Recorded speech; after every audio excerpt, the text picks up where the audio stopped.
उनके shoulder dislocate हो रखा था और वो गोली लगने के बावजूद उन्होंने अपने ब्रीफ केस से उसका निशाना खराब करके उसकी गन को उन्होंने स्कफल किया और उसकी गन को एयर में कर दिया और सारी गन खाली कर दी पीछे से। और उसी टाइम उन्होंने बी.आर. शर्मा को शाउट करके कहा, Sharma you save yourself, because he was scuffling with him, fighting with him and he was unarmed, gun भी उसी के हाथ में थी।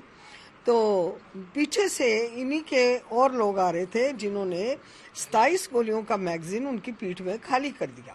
28 गोलियां टोटल मेरे हस्बैंड को लगी हैं। और लड़ाई देखो, जब निहत्था इंसान मौत के मुंह में हो और उस टाइम एक की जान भी बचानी, हाँ yes, B R. Sharma's life was saved by, उस टाइम सिचुएशन ऐसी बन गई थी कि उन्होंने उसको तो बिजी रखा और वो बी.आर. शर्मा को आवाज दी और बी.आर. शर्मा पेड़ के पीछे जाके वो लेट गए तो वो बच गए। जब मैं अपने गोलियों की आवाज आई, मैं अपने एटिक से देखती हूँ तो देख के क्या देखती हूँ कि बहुत सारे लोग एक घेरा बनाए हुए नाच रहे हैं। वो नाचना मुझे महाभारत का वो सीन याद आ गया जब अभिमन्यु मैदान जंग में लेटा हुआ है, उसके इर्द गिर्द ये कौरव नाच रहे थे। मैंने कहा पता नहीं क्या हुआ, एक गाड़ी भी फौजी गाड़ी खड़ी थी, कुछ फौजी लोग थे, क्योंकि मेरे घर के एक नीचे ही सड़क थी, सारा कुछ दिखाई दे रहा था। जब मैं वहां गई तो मैंने क्या देखा कि मेरे हस्बैंड का ब्रीफ केस जो है उसको बुलेट लगी हुई है, वो सड़क के ऊपर पड़ा है और मेरे हस्बैंड सीधा लेटे हुए हैं। और मैंने ये समझा कि एक गोली लगने से ये जवान लेट गया है तो हमारे देश का क्या होगा। मुझे पता नहीं था कि 28 गोलियां लगी हुई हैं उनको। और उसके बाद उनको जब बेस हॉस्पिटल ले जाया गया, there was nobody to who reached that spot and they who tried to take them to the hospital. नहीं, एयरफोर्स की गाड़ी आ गई थी, वहां पे गाड़ी थी एयरफोर्स की, और बस तो तब तक पहुंच चुकी थी जब तक ये हादसा हो गया और ये नाच नूच के भाग गए। निर्मल जी, you saw Yasin Malik with your own eyes at that point of time? देखिए जी, यासीन मलिक मेरा चचेरा भाई तो है नहीं जिसको मैं पहचानती थी बचपन से। एक्चुअली मुझे फ्लाइट लेफ्टिनेंट बी.आर. शर्मा ने ही ये बात बताई थी और वहां के लोगों ने कश्मीरी में, मैं कश्मीरी बेटी हूँ, उन्होंने कहा त्रट पड़ी यासीन मलिक को।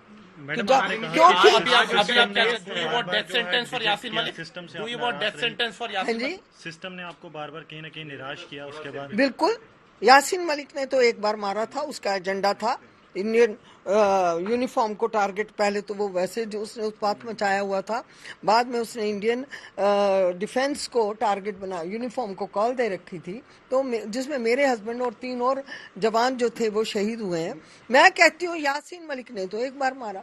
हुकूमतों ने मुझे 32 साल 4 महीने हो गए हैं, आज 25 तारीख। Ma'am, do you want death sentence for Yasin Malik? मेरी बात सुनिए, इस वक्त मेरे केस की बात करोगे ना, अगर आप, ये टेरर फंडिंग का केस चल रहा है, आज उसकी सुनवाई है, उसमें हमारे ऑनरेबल जजेस क्या देते, एनआईए कोर्ट में क्या फैसला देते हैं, it is up to them. लेकिन मैं कहती हूँ देशद्रोही कोई भी हो, देश को एक कानून बनाना चाहिए, एक कानून बनना चाहिए। तो देशद्रोही जो है उसको देशद्रोह की जो सही सजा वो दे देनी चाहिए। और रही मेरे केस की बात, तो मैं तो यही कहूंगी भाई, खून का बदला खून।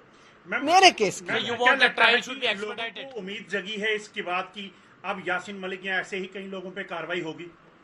बिल्कुल कार्रवाई तो होनी चाहिए। अगर देखिए, कोई भी कानून बनता है, प्रेसिडेंट बनता है, एक को अगर कुछ मिलता है तो सारे खड़े हो जाते हैं। अब एक को इंसाफ मिलेगा तो बाकी चुप बैठेंगे, बाकी भी खड़े होंगे। तो ये देश को देखना है, हमारी हुकूमतों को, हमारी जुडिशरी को, सबको।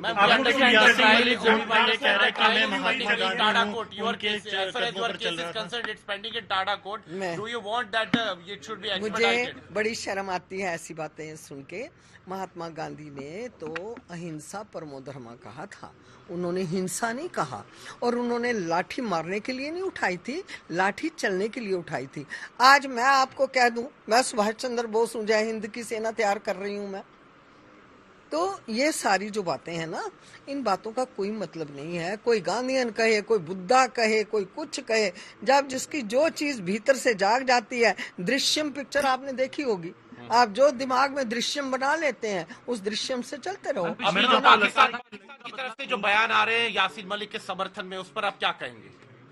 भाई उनको अपना देखिए जी, उनके विषय में मैं क्या कह सकती हूँ। हर एक की, क्या हिंदुस्तान क्या पाकिस्तान, जिन जिन की दुकानें चल रही थी, रोजी रोटी चल रही थी, वो आज सारे एक हो गए हुए हैं। निर्मल जी, आज महबूबा मुफ्ती ने कहा कि फांसी से या इससे कोई मसला हल नहीं होगा। पाकिस्तानी जुडिशरी ज्यादा अच्छी है भारतीय जुडिशरी से। कैसे देखती है? महबूबा मुफ्ती ने जो ये कहा कि फांसी से या उम्र कैद से कोई मसला हल नहीं होगा, महबूबा मुफ्ती की स्टेटमेंट को कैसे देखती है कि अभी भी कश्मीर के पॉलिटिशियन जो हैं पैट्रनेज दे रहे हैं आतंकवादी यासीन मलिक जैसे आतंकवादियों को? देखिए, महबूबा मुफ्ती जो हैं वो पॉलिटिशियन हैं और सीएम रह चुकी हैं। उनका अगर पॉलिटिक्स का ट्रैक रिकॉर्ड गवर्नमेंट देखेगी तो सारी बातें गवर्नमेंट को समझ आ जाएंगी कि वो ऐसी बातें क्यों कर रही हैं। उनको ये बातें करनी है। आहत हैं उनकी स्टेटमेंट से? क्योंकि मेरी बात सुनिए, मैं आहत इसी बात से हूँ कि 32 साल 4 महीने वो मेरे हस्बैंड को मारने के बाद जी लिया, बस सिंपल। मैम, अब आप क्या चाहते हैं, आप क्या मांग करते हैं? मैं आज के केस में क्या मांग कर सकती हूँ, मुझे बताइए।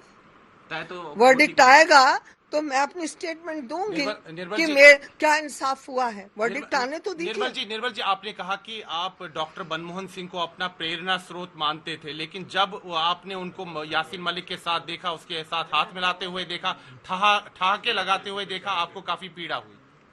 मैं आज भी उनको अपना प्रेरणा स्रोत मानती हूँ। ये बात थोड़ा है कि अगर उन्होंने अपने ऑफिस में किसी दबाव में या किसी, आप मेरे घर में सब लोग आए हो, मैंने आपकी इज्जत की है, आइए जी आज आपने मेरा इंटरव्यू लेना है, लीजिए। इसी तरह जब वो प्राइम मिनिस्टर थे, ना जाने ऐसा कौन सा दबाव था उनके ऊपर कि उनको उसको मिलना भी पड़ा, बात भी करनी पड़ी। ये सारी जो है कुक्ड होती हैं ये सारी चीजें। डॉक्टर मनमोहन सिंह जी बजाते खुद एक बहुत ही नेक खुदा दोस्त इंसान है, उनके लिए मैं कोई भी अपशब्द नहीं कह सकती हूँ। हाँ, being a prime minister of India he shouldn't have done this. Ma'am, Yasin Malik के वकील ने कहा है कि यासीन मलिक ने क्योंकि अपने गुनाह कबूल कर लिए हैं तो उन्हें कम से कम सजा जो है वो दी जाए। 32 साल 4 महीने का इंतजार रहा है।